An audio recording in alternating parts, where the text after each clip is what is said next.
Welcome, everyone. As senior architects, we have mastered container orchestration, but the next frontier in high-throughput systems is the underlying network fabric. When scaling microservices to handle over 100,000 requests per second, we often find that CPU cycles are consumed not by business logic, but by the kernel processing packets. In a typical cluster, east-west traffic, the communication between services, now accounts for over 80% of total network load. To achieve sub-millisecond latency, we must move beyond the default configurations. We are here to discuss how to optimize the data plane to ensure that our network scales linearly with our compute, removing the bottlenecks that typically stifle global-scale infrastructure. Kubernetes' networking model relies heavily on IP tables for service routing. While IP tables is robust, it was never designed for the dynamic, high-churn environment of modern microservices. IP tables uses a sequential O of N lookup process. This means as you add more services and pods, the kernel must traverse a longer list of rules for every single packet. Once a cluster exceeds a 1,000 rule threshold, we see a measurable spike in jitter and CPU overhead. Every packet requires a context switch into kernel space, which adds precious microseconds. For high-throughput services, this overhead is a silent killer of performance, necessitating a shift toward more efficient lookup mechanisms like hash tables or eBPF. IP table scaling issue, we turn to eBPF, or Extended Berkeley Packet Filter. Technologies like Cilium use eBPF to bypass the traditional IP table stack entirely. By running programs directly at the kernel hook points, we achieve O1 lookup complexity. This means whether you have 10 services or 10,000, the time it takes to route a packet remains constant. eBPF allows us to perform direct packet routing and load balancing within the kernel's data path without the heavy lifting of context switching. This architectural shift allows for significantly higher throughput and lower CPU utilization on the nodes, making it the gold standard for high-performance container networking. Optimization begins at the host level.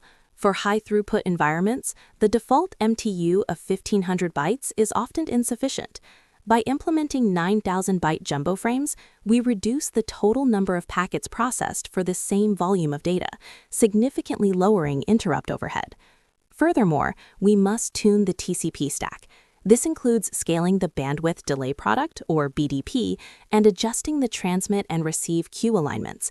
Ensuring that the NIC queues are pinned to the same CPU cores as the application pods, a concept known as NUMA alignment, can eliminate cross-socket memory latency.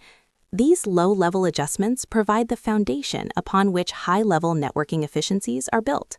If migrating to eBPF is not immediately feasible, switching kubeproxy to IPVS mode is a critical intermediate step. Unlike IP tables, IPVS uses hash tables to store its rules, providing an efficiency that stays consistent as the cluster grows. It supports advanced load balancing algorithms such as weighted least connection, which is far more effective for high-throughput microservices than simple round-robin. In our benchmarks, moving from IP tables to IPVS resulted in a 50% reduction in network-related latency for clusters with over 500 services. It is a robust, mature technology that provides a significant performance delta for enterprise workloads without requiring a total overhaul of the CNI. Service meshes like Istio provide essential security and observability, but they introduce a sidecar tax. Every packet entering or leaving a pod must pass through an Envoy proxy, adding roughly 1 to 2 milliseconds of latency. For ultra-high throughput systems, this can be a deal breaker. We are now seeing a shift towards sidecarless architectures, using eBPF to handle mesh functions like MTLS and observability directly in the kernel. This removes the per-hop proxy overhead. If you must use sidecars, optimizing the Envoy resource allocation and using specific filters to bypass unnecessary processing is vital to maintaining performance. We must balance the features of a mesh against the strict latency budgets of our services.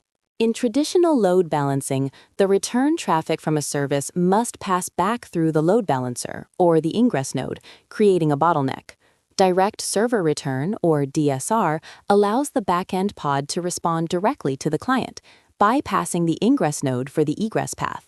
This significantly reduces the CPU cycles spent on packet rewrites and halves the traffic passing through the ingress. For high-throughput egress workloads, such as video streaming or large data transfers, DSR is a game changer. It requires careful configuration of the VIP on the pod's loopback interface, but the resulting throughput gains and reduction in single-node congestion are worth the complexity.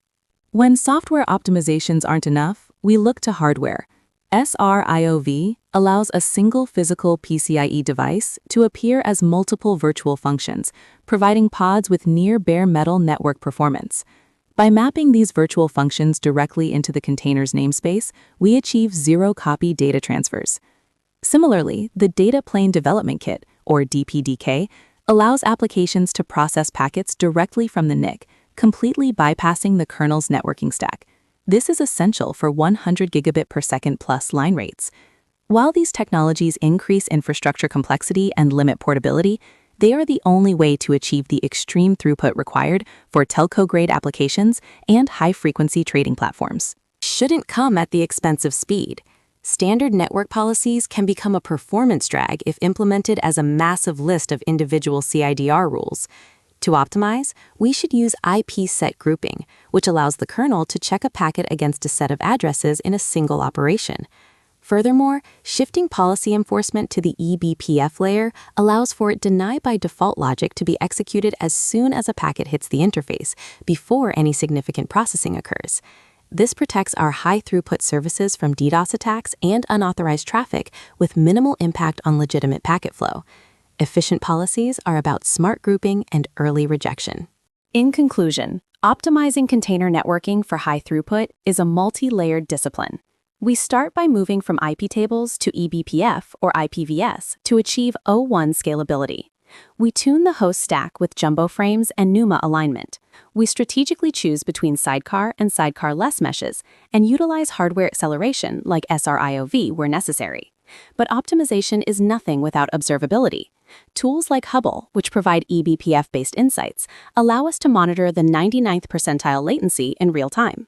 By applying these patterns, we ensure our infrastructure can handle the massive scale of modern global services while maintaining the 99.9% availability our users expect.